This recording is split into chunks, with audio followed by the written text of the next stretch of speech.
Il aura fallu attendre une pandémie mondiale et plusieurs dizaines de milliers de décès pour que toute notre société, dirigeante, politique, corps intermédiaires, citoyens, citoyennes, entendent enfin le cri d'alarme que poussent depuis plusieurs années celles et ceux qui font vivre nos hôpitaux publics au quotidien.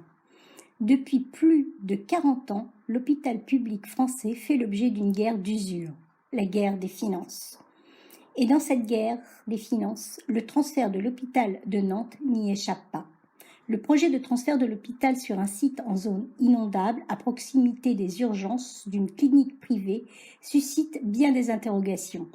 Estimé à plus d'1 milliard d'euros environ, ce nouvel hôpital disposerait de 1380 lits, soit 200 de moins qu'aujourd'hui.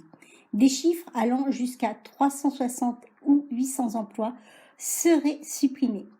Relié par des ponts, donc peu accessible en cas de problème, sa situation est contestable.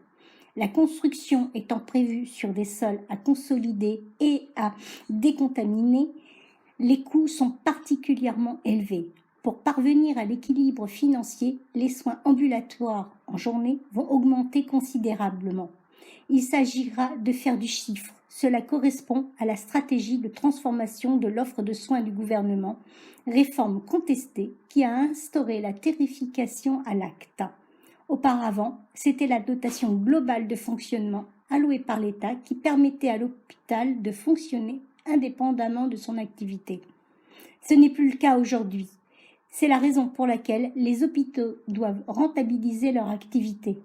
Alors que le personnel, avant la crise sanitaire, était déjà sous tension en permanence, il est légitime de se demander si la crise servira de leçon. Ne faudrait-il pas une expertise qui prenne vraiment en compte les besoins des patients et les conditions de travail des soignants et aides-soignants ? N'oublions pas que les héros applaudis chaque soir étaient gazés il y a peu de temps lorsqu'ils réclamaient des moyens pour l'hôpital public. Comme dit Jacques Higelin, santé!